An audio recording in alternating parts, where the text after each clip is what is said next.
من مریم فروزنده هستم، مشاور خانواده، زوج درمانگر و سکس تراپ.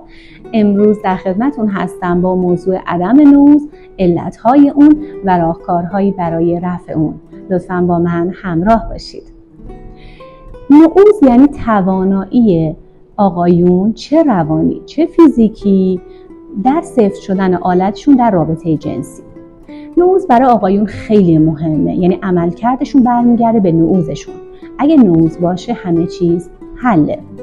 اما بعضی از آقایون میان خودشون رو مقایسه میکنن با دوران نوجوانیشون یا در اوایل جوانیشون که چرا ما اون موقع اینقدر زود تحریک میشدیم، چرا نوز داشتیم اینقدر سریع و الان این اتفاق برای ما نمیفته.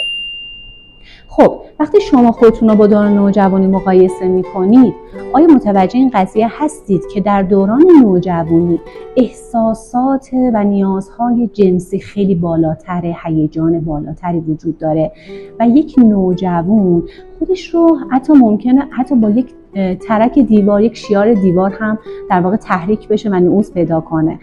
اما الان در سن 30 به بالا، 35-40 سالگی، فرد اون عشق و علاقه رو معمولا به روابط جنسی و اون نیازهای جنسی مقدم میدونه و ممکنه با هر چیزی تحریک نشه.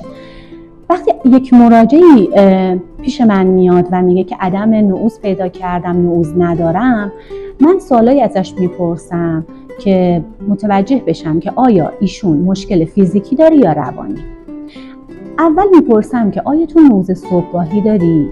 اگه بگه من نوز صبحگاهی ندارم، یعنی این که ایشون دچار مشکل فیزیکی هستش و من ایشون رو میفرستم پیش یک اورولوژ تا مورد معاینه قرار بگیره. سوالهای از قبیل این که آیا شما داروی خاصی مصرف میکنید؟ آیا بیماری خاصی دارید؟ بیماری‌هایی مثل بیماری قلبی عروقی، سنگ کلیه که در واقع اون مجاری ادراری رو تحت تاثیر قرار میده و درد زایمانی رو برای آقایون ایجاد میکنه و اینقدر این درد شدیده که ممکنه اصلا این مجاری ادراری زخم بشه، خونریزی پیدا بکنه و این باعث عدم نوز در آقایون بشه. واریکوسل و همچنین بیماری‌های کلیوی، مشکلاتی در پروستات، اینها همه میتونن باعث بشن که فرد نوز نداشته باشه. ببینید نوز یک مشکل ثانوی است، یعنی اول یه مشکل ایجاد میشه، بعد عدم نوز ایجاد میشه. یعنی فرد مثلا افسرده میشه، بعد باعث میشه که فرد دچار عدم نوز بشه. خب بعد از اینکه ما صحبت کردیم با مراجعمون، متوجه شدیم که شاید ایشون دارویی مصرف میکنه یا در واقع مشکل فیزیکی داره، میفرستیمش پیش یک اورولوژ و اگر در واقع دارویی باید تجویز بشه، باید اون دارو رو طبق نظر پزشک در واقع مورد استفاده قرار بده تا مشکلش حل بشه. حالا همه این سوالا پرسیده میشه، ایشون میگه که نه، من از لحاظ فیزیکی مشکلی ندارم، داروی مصرف نمی کنم، بیماری ندارم، همه چیز اوکیه، ولی باز هم نوز ندارم. خب ما میریم سراغ مسائل روانشناختی و علتهای این که چرا نوز پیدا نمی کنه رو مورد بررسی قرار میدیم و چک میکنیم. اولین چیزی که خیلی مهمه تو عدم نوز، تو مسائل روانشناختی، اون مشاجرات بین زن و شوهره.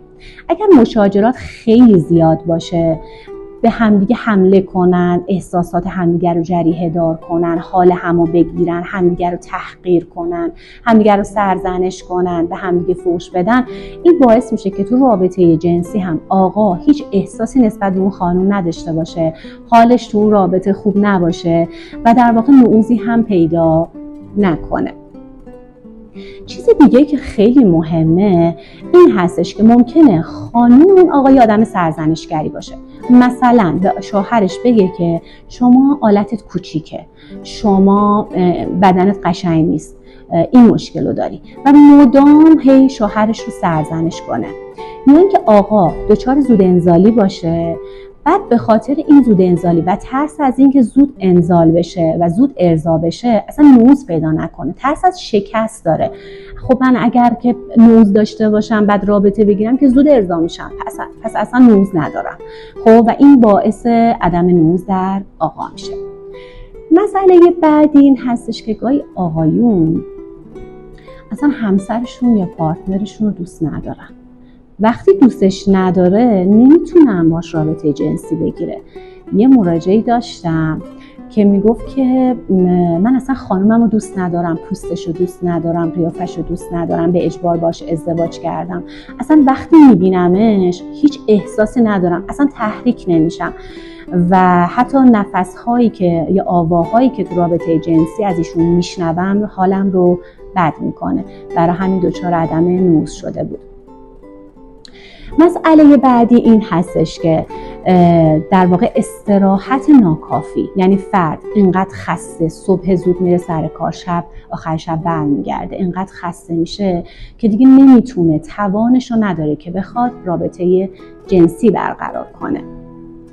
خب اینها میتونه علتهایی باشه که فرد دچار عدم نعوذ بشه. حالا ما میخوایم بدونیم که چه راهکارهایی وجود داره که به ما کمک کنه که این رو از بین ببریم. اولین چیزی که میخوام بهتون بگم که اگر مشاجره دارید با همسرتون، اگر باهاش تو جنگ و دعوا هستین، حالتون باهاش خوب نیست، حتما از مشاور کمک بگیرید، یک زوج درمانگر که بتونه کمکتون کنه تا تو رابطه جنسیتون هم بتونید عملکرد بهتری داشته باشید.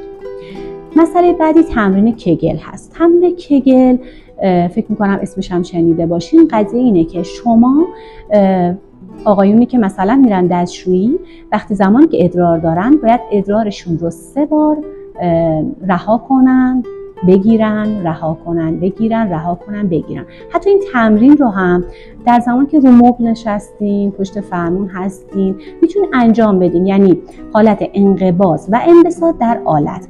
این باعث کنترل شما روی آلت تناسلیتون میشه و مدام این کار رو انجام بدید.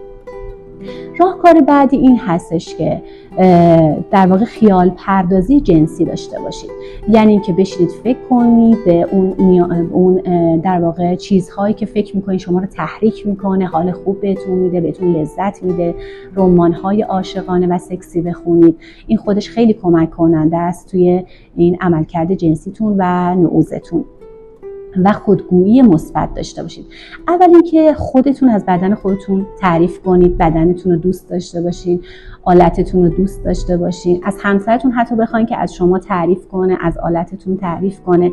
خیلی مهمه تو نعوذ که در واقع کسی کنارتون باشه و همسری داشته باشید که مدام شما رو تایید کنه، از شما تعریف کنه، حال شما رو خوب کنه تو رابطه و انشالله یه پارتنر خیلی خوب در کنار شما باشه.